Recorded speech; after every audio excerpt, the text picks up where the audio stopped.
All right, guys, this is Kelly Williams with the Kelly Williams Show in your home TV, and we are live right here at Radio Row.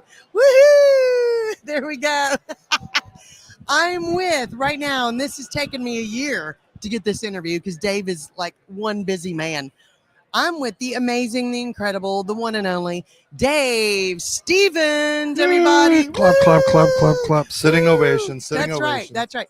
Dave, first of all, where are you from originally? Originally, I'm from Arizona. Wow, I didn't know that. Yeah, and then I got 9 years in Minnesota where I went to college and played football there. Wow. And then ESPN called in 95 and I moved to Bristol and I've been stuck in that state for 29 years. Wow. 20 years at ESPN, but it's still living the dream. And here we are at my 29th Super Bowl. So 29th Super Bowl here, guys. This is insane. Okay, so first of all, Dave knows everybody in the sports world, and everybody knows Dave. So, I know Kelly Williams, too. Oh, you do? Yes. And I know Dave. So what's exciting is that he interviews anybody and everybody. It's amazing, and they all just love him. He is really one of the top sports reporters in the country. Seriously, incredibly talented. So, Dave, what makes you beyond incredible is that you were born with no legs, but yet you played sports. Yeah. So tell us a little bit about that. I was born in 1966, born without legs, strike one, put up for adoption at birth, strike two. Wow. And I had a loving World War II veteran and a housewife that adopted me right from the hospital. Oh. And they instilled in me that this was my normal, that I wasn't any different than anybody else. And so around fifth or sixth grade, I got tired of seeing my friends at recess go out and playing kickball and volleyball and all that kind of stuff. And I said, hey, if I can do everything else I do in life, I'm going to go try. So I started playing softball and flag football and just figuring out how to adapt, learning with a Nerf ball, learning how to, position one arm to jump up, how to swing a ball with, Awesome. with no legs. Yeah. And it just Amazing. Suddenly there was no book, how to play sports for dummies with no legs. Yeah. So my coaches worked with me and the success started, and it got me on a TV show called That's Incredible. Which really led to, it led to so much. I got a college scholarship out of it. I got a TV job offer at 17 years old to go to Minnesota. What? So, it's just, and in fact, a little known fact on the That's Incredible that I was on, there was this little 5-year-old kid, and I was wearing my artificial legs at the time to be on TV. And this little 5-year-old kid is chipping golf balls, and they're hitting my fake legs. And you just hear this. And I'm nervous because I'm about to be seen. There were only 3 networks in those days, so I was about to be seen by 40 million. Yeah. I'm standing there. He's hitting these balls off of me. And I look at his dad. I'm like, can you stop your kid? I'm nervous enough. And the man looks and he turns to his son. He says, Tiger, stop doing that. It was 5-year-old Tiger Woods. What? The episode's out there on YouTube of me and Tiger Woods on That's Incredible. So that is incredible. Yeah, I've lived, and don't take offense to this, I've lived a Forrest Gump life. Yeah. Because unlike the movie, my things are real. Played college football. I'm the only legless college football player, only legless professional baseball player playing with the St. Paul Saints. Amazing. There's a movie called The Saint of Second Chances on Netflix. It's a great movie that documents my career, and my friend Darryl Strawberry, who I helped get back into baseball by him seeing me play, and then amazing, going to ESPN. So it's tough to describe. So your viewers and listeners can Google me and see that it was before the internet. Otherwise, I'd be famous and I wouldn't be sitting here. Yeah. I'd be, but I'm still living the dream. Because I would find you and have you on my show. There you go. So there you go. But I'm having so much fun. I thought, when I got let go, when they laid off 550 of my closest friends at ESPN, and you go from $120,000 a year job to nothing, I thought my life was over. But I said, hey, I've got the experience, I've got the talent, and I became a motivational speaker, started my own podcast, and I'm living the dream. I'm having more fun now than I did in 20 years combined at ESPN. Yeah. Being here at Radio Row, credentialing 24 of my friends to get here. I mean, I've gone from a little thing to amazing. We have more than most of these places here, and the league loves us. Oh, yeah. They give us carte blanche. We have one of the best seats in the house for guests. So I think you have the best seat it in the really house. is. It really is Seriously. awesome, and to be Yeah. able to, I love helping people. That's my biggest thing with my charity work and Yeah. philanthropy, and helping. You have grown in a year after the experience of all the headaches last year and the technology. Now you're a veteran. You're no longer a rookie, and you're on your own. And I've watched you blossom and grow, and I continue to watch your shows and your guests, and you're doing good, kid. Well, Dave, it's because of you, because Dave has actually been my mentor right here on Radio Row. Last year, if many of you know, was my very first year.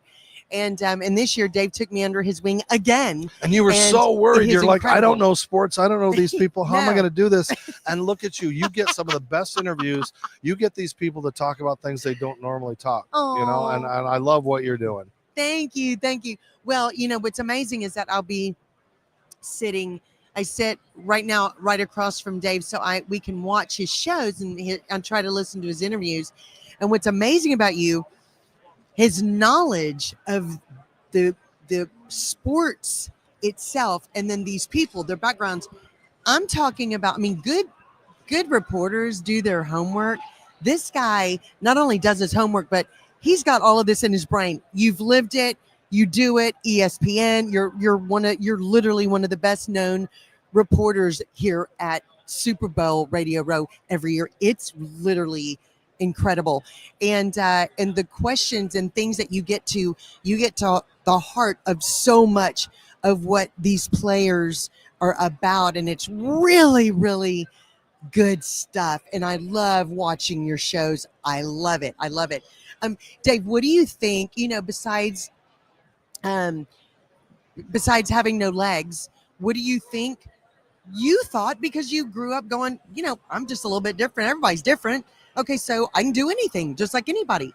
What do you think was one of the hardest things to overcome for you? I think people taking me serious as an athlete. Yeah. Because we see those warm, feel-good stories where they hand a football to a kid who has Down syndrome and they let him run and everybody goes, yay. It's like, I had something to prove because there was no adaptive sports. There was nothing that, we didn't have all those things. No. And if I was going to play, I had to have success. I wanted to not be that last kid picked at recess for those sports. And so learned skills, got better, worked hard, a lot of weeks and nights just practicing in a backyard and shooting a basketball, or I said, playing with a tennis ball to learn how to catch a baseball. But there was something inside of me that said, look, if these people are going to stare at me, I might as well give them a show. So I've tried to do that. I've taken that philosophy because I know everywhere I'm at, I'm always that elephant in the room. They're going to look, they're going to stare. Did you serve? I feel sorry for you. But if they can see by example me wheeling around here and all these things, the obstacles of getting around this giant crowd. And I've always said, look, if a guy like me can do what I did with not having legs, what's your freaking excuse not to go out and do more and use those gifts and those tools? So it was always, if someone told me no or can't, that just inspired me to go out there and do that. And to have the successes that athletics really was it was my catapult to it. And if you watch that's incredible episode, I'm going to look it up. That's amazing. As a 16-year-old kid, I said two things that I wanted to do. I wanted to play professional baseball, and I wanted to replace Howard Cosell. And that's on tape of my goals. That's amazing. You don't usually see people that chase their dreams and achieve those dreams. And I'm really proud of that. I think my proudest accomplishment is having 3 sons. I have 3 beautiful kids. Yes, amazing. Brady, Tate, and Luke, ages 21, 18, and 16. And, trying to give them a normal life as a parent with a disability is an even bigger challenge. So I think that's my proudest thing. And I watch them. They're all working at Buffalo Wild Wings. Sorry, Bounty. We're eating Bounty's wings, but Buffalo Wild Wings is where they work. And they've grown into beautiful men. They all played baseball. I got to live vicariously through them. And my middle son, who looks just like me, it was like what I would have been like with legs playing sports. Amazing. And it really, I loved it. I was so proud. I was never Dave Stevens. I was always Tate's dad. And I like that, I love that. Yeah. I love that. Your sons have grown up with a dad who is really out there. So many people know. And so you've always been pretty famous. What do you think you remember being the goal that you really wanted to teach them growing up? I wanted to teach them You know? empathy instead of sympathy. Yeah. You know, I wanted them to realize that if you take the dis out of disability, it leaves you with ability. And so for these kids that were, you know, I'm trying to parent and, you know, deal with the things that I have to do in those challenges, you know, it was not easy. Yeah. It wasn't simple. And, but I lived through it and I learned a lot. And I don't have any kids that you have those horror stories of arrested, DUIs, teen pregnancies. They're respectful to women. They're respectful to their peers. And I think So they good. saw what I had to go through. Because when we walk through stores, you hear, hey, that guy has no legs, or look at that freak, or look Yeah. at that. They hear all those Oh, things, yeah. you know, and it's like, well, how are you going to deal with it? And they Yeah. just learn to deal with it. And I'm so proud of who the men that they become. And you know, my son is a senior in college. He's going for Oh, his my master's, goodness. wants to be a GM of the Phillies. You know, and how do you tell a Wow. kid that dream when my dreams were even crazier, you know? I love that. Yeah. Love that. Your kids are gorgeous and very talented, like you were just talking about. You know, what do you hope and where do you see yourself in the next 5-10 years, Dave, with this broadcasting career that you've had? I'm hoping that my speaking career kicks off Yeah. again. COVID really killed it. Yeah. But I love being out here. I love, you know, inspiring people. And Yeah. people often ask me, you know, because of the interviews that I do, and you know, you have virtually no time to prepare for these people. So No. it's been a really nice 101 for you of Yes. how to ad lib and get that stuff out Absolutely. as quick as you possible. Yes. I just had a football player that sat with me, and it's not in his bio or anywhere online. He tried to commit suicide when he was a teenager in high school. Oh, my And we talked about goodness. that. Yeah. And we've had Brett Favre Oh. talking on this week about Parkinson's. And we've had Yes. these players dealing, and you've had these guys too, dealing with the mental challenges. Yes. And then we had a former Lions quarterback that was on today that actually pulled the trigger and the bullet went into his head and he didn't die. And so these people, Oh, gosh. you know, you talk about the problems that you have, it pales in comparison to these football players that have dealt Yeah. with CTE and have been banged around, and Yeah. they're not going to get better, but Yeah. we need to find that. So, you know, the challenge of trying to do these interviews is to have those quality things that people want to listen to. Because you Exactly. can get all that crap on ESPN or whatever, and why would they watch Wendy Williams if it's not different? No, that's exactly right. And you ask, you know, your mentor, my Or mentor, Kelly Williams. or Kelly Williams. Sorry, what did I just say? Wendy Williams. Wendy Williams. That's again, Oh I my do like. I God. do like her. Do you understand how tired I am right now? Yes, we've had no sleep. That's all right. I called I couldn't resist. I called Kevin Nagandi Dari Noka today. If that isn't racist, I don't know what is. All Indian people look alike. He's like, you know, you called me Dari, and I'm like, oh my. And I worked with him for 20 years. That's I'm tired. It's only Thursday. I know. But- It's only, But my mentor, shockingly, and I've never met him, is Howard Stern. As crazy as that is, if you ever actually listen to his interviews, despite the booby and penis references every now and then, he does the same thing. He gets the most out of these people. I've learned so much from his show. I learned that I'm in love with Lady Gaga for who she is as a Yeah. person. You listen to all these people that you don't normally hear. And again, you have a lot of guests that people don't know mainstream wise, and you pull that out of them. And that's what sets us apart from these X's and O's and who's going to win the big game and what's your prediction. It's like, yeah. well, who cares, you know? But who inspired you? Where did you get your, you know, beliefs? Where did you Exactly. get to the levels that you got? How did you overcome diabetes, or how did you overcome these things? The people that you've spoken with that have Yeah. overcome so much. So, Yeah, it's amazing. yeah. Well, Dave, you know, we were talking about you are a very talented and inspirational public speaker. Is there, when did you know that you really that you felt the need to go share your story and that you would help change lives? Well, it started while I was working at ESPN. Again, I was behind the scenes. So, you know, for 20 years, nobody Yeah. knew my story. Yeah. But towards the end of ESPN, I started playing football with the Wounded Warrior Amputee team. And I love here that. we are playing with Snoop Dogg. Like, there are so many Yeah. players here, Daryl Johnston and all these Yeah. players. I've played with half of these people. I've sacked Michael Vick. Amazing. I've sacked Amazing. Drew Bledsoe, you know, so Wow. I've continued to do those things. Yeah. But people said, start telling your story. So Yeah. I started going to schools at first and honing it. And then a friend of mine paid for me to go to a Zig Ziglar School of Motivational Speaking in Texas, Wow. in yes. Dallas. Oh, yes. And Amazing. went there and learned that it's about a call to action. It's not just, well, look what I did and I did this. It's a call to Yeah. action. how did you get there? Who inspired you? How can we overcome these kind of things? You know, Exactly. what was your lowest point? And if Yeah. I'm able to talk about the times that, you know, my adoptive parents, my mom died the day I left for college, and my dad died a year and a half later from cancer. Oh, And so I my lost all of goodness. my inspiration. I turned to Wow. cocaine for a year. I was Yeah. a coke addict. Yeah. I've been clean and sober from that since Yeah. January of 1987. You know, so Congratulations. thank you. And I've been on both sides. So while we sometimes don't have empathy for these athletes and people that deal with day-to-day alcoholism, and Yeah. you know, there are more than just athletes dealing with depression and things like Exactly. that. Exactly. I kicked it. I ended up going back to Minnesota, getting my old TV job back, Oh, playing my 3 years of goodness. football at Augsburg University, and Wow. the rest is history. Amazing. But to be on both sides, that's how I Yeah. became friends with Daryl Strawberry. Yeah. He had substance abuse issues. Yes. He judged me for me. I judged him for you, and we're still lifelong friends. Yeah, exactly. You know, and I think the thing that young people today forget, because it's such a social media world, and it seems like everybody's life is wonderful and everything.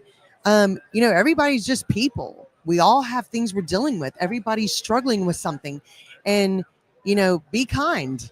You know, don't just assume that everybody's doing okay, because most people aren't having a good day sometimes. A No. lot of times. And it's you sad know? because we're a country divided right now, and it's like, get over it. Yeah. Our president is going to be our president for 4 years, so you don't have to get on the bandwagon for everything, but we need to not bash. Like, Yeah. let's work together as a country to get back together, where politicians weren't the things that we talked about every day. Yeah. We don't have the feel good stories anymore because there's 4 or 5 things of this group's being fired or this thing's being done or this can, you know, we are a country divided right now. And if we're talking about taking away money and things that are helping the disabled community and the homeless and the poor, like, those are the things that we need to fix, and we need to come together as a country and get back to being proud of being Americans, and not, you know, just because you're a Democrat or Republican or whatever, we're still Americans and we're still human beings. Absolutely. What is what is a piece of advice that you would give anybody, especially a younger person struggling to reach any goals, whether they're disabled or not? What would you tell them? I would tell them, no matter the lowest of lows, it's always going to get better. If you're alive, it's going to get better. I remember sitting in a hot tub in December of 1986, and I was coked out of my brain. Wow. I was trying to hold my breath in the jacuzzi underwater 2 and 3 minutes of a time, you know, and I wasn't trying suicide.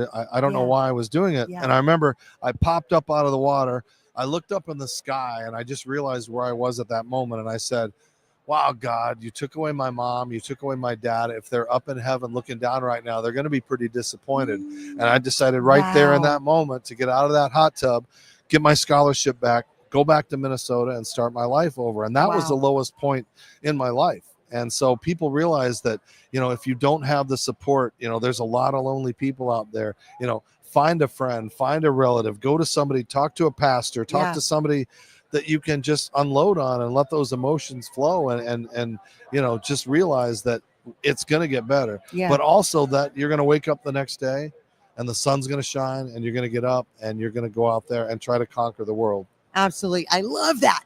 Okay, so really quickly, give us a couple, name drop a couple of your favorite interviews that you've ever done. You were there, Wayne Newton. Oh, Wayne Newton, that was a good one. For the older generation out there, that was like having Elvis. Seriously. And I knew Wayne's history, so I gave him a zinger when he sat down, because he got his start as a child on a local cartoon show in Arizona called the Wallace and Ladmo Show. Oh my goodness. So he sat down and he's probably going, here's another blatant, you know, guy didn't do his homework. And I'm like, joining me now is the greatest talent that ever was on the Wallace and Ladmo Show. And his eyes lit up, and I just knew, I gotcha. We're going to have some fun. That's right. And it was really fun, and people were calling me and emailing me. And I don't know if it was you that made the comment that said Wayne actually looked younger than I did with the work and the hair job. But Oh, the man's in his funny. 80s, and it was just it was fun. But you never know. Brett Favre was another great get this Yeah, week. It wasn't amazing. in person, but That was a good interview. but the interviews that I get with a disabled child is just as Yes, good, or a parent, exactly. or something like that. Love You it. never know who you're going to get, and I pinch myself that I get to do it because of my reputation. It leads from one celebrity telling another celebrity, "Hey, Yeah, you got to do Dave's show." absolutely. So, and you're the same way. It's if you have a reputation. I'm rolling around here, and half these people that hug me and shake my hand, I don't know who the heck they No, are. I But it's don't like, even know. Dave, it's Yeah. great. Oh, And you're yeah. like, hey, you, and Yeah. thank God for the name Hey, tags. you. Yeah. Hey, Frank, good. You're looking at him and you're trying to not figure it out. But Yeah. I'm sure it's the wheelchair. I don't have a face to remember, but it's Oh, the no. wheelchair. No, you do. Dave, thank you so much Absolutely. for finally sitting down with me. And I wish I had the coffee come mug on earlier in the over. week. We got those stupid little cups at the hotel. I know it. And again, we have to thank Oh, yes. Thank our friends. I have enough of these, so I'm not getting one, but we got to thank our friends at Serendipity Yachts, Cruising Events. Those Show your people face more. are so wonderful to us. This is me and Dave's big sponsor. And I can't I'm wait gonna to tell be you, in we the love Houston them. area. We can't They're going to wait. take us on a boat. We'll get some champagne, It's a little gonna be caviar. it's going to be some fun stuff. They owe us at It's least coming one soon. It's tour. And they coming got the soon. new boat coming out, right? Coming hopefully soon. Oh, yes. Believe me, you'll be one of the first people to know, actually. right. So, well, we are so proud of everything that you do. You're incredible. Really quickly, how can people follow you and how can they book you to speak? Go to thedavestevens.com and don't confuse me with the Rocketeer Dave Stevens. That's why it's thedavestevens.com. And you can just Google Dave Stevens legless or Dave Stevens legless football or baseball. Luckily, everything has been documented in video. It's amazing. You can amuse yourself with hundreds of hours of pointless videos. And, of course, old shows on the Gary Stein and Stevens show. And, again, thank you to Your Home TV for giving us our start and putting us on. And, I hope you continue to grow and shine. Yeah, thank you. Well, you too, you're gonna, because you're amazing. So I'm just blessed to be able to be right here with you. Thank you guys for watching. Stay tuned for more fun interviews right here on the Kelly Williams Show, because we're live at Radio Row in New Orleans, Louisiana. Dave, follow Dave, follow Dave, follow Dave. There we go. Radio Row dance. All right, guys. We'll see you later. Bye.